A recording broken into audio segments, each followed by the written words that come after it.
Good morning, St. Joseph parishioners. I'm here in our beautiful historic building in downtown Hammond. It's about 8:30, and there is one other person here quite far in the back of the nave. So I'm just going to take my mask off for now. Of course, I'll put it back on when Mass starts. But I wanted to share real quick a brief reflection on the stained glass window that portrays the Assumption of Mary, a feast which we celebrated yesterday. This window is located at the southwest corner of the nave, the large part of the church, and its placement it makes it the culminating episode in a story from our sacred history, as well as the story of the liturgical year. That story begins really on the south side of the nave. You can't see the windows from here, but it begins with the window that portrays the wedding of Mary and Joseph, and then tells the stories of the infancy narratives in the gospel, the Christmas stories, and those kind of go towards the east side of the church as you walk toward the main entrance. If you look to your right, you'll see those windows, and then as you walk around and come back north, you'll see windows that tell stories from Jesus' adult life, the finding in the temple, his ministry, his miracles, his teachings. And then, at the very end of the story, you will see the window that portrays the ascension, the end of Jesus' earthly presence in history, but the beginning of his presence with us by grace. And then, the window that portrays the Assumption, the end of Mary's earthly life and the beginning of the intimate union with God, body and soul, that she now experiences.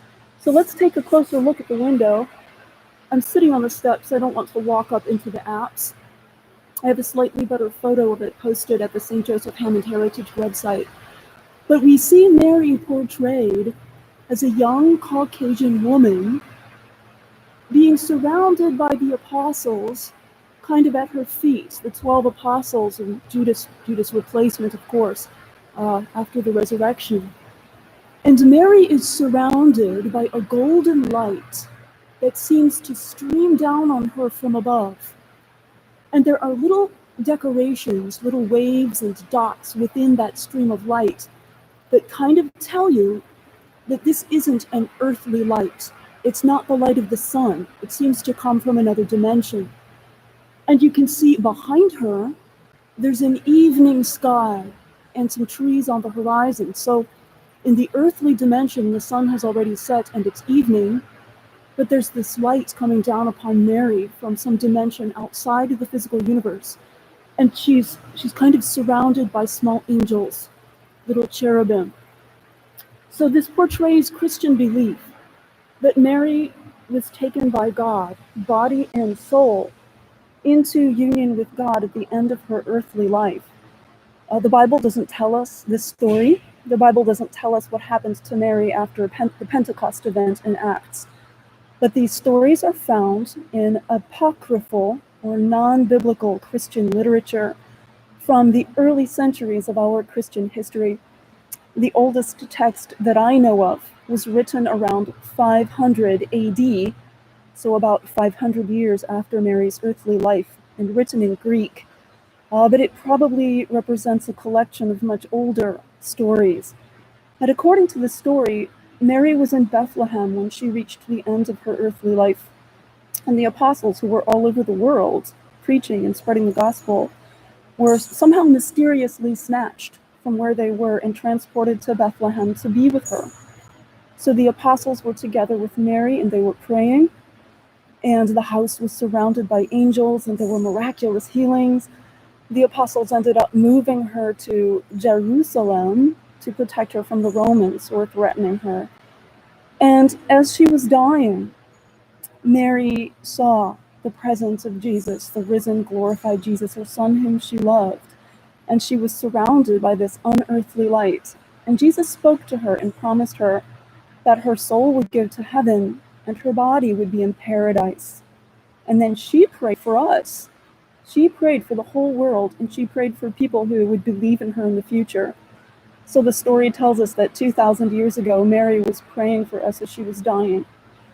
And the stories seem to agree that Mary did experience death the way we will, but that her body, which was too special to experience decay, did not decay.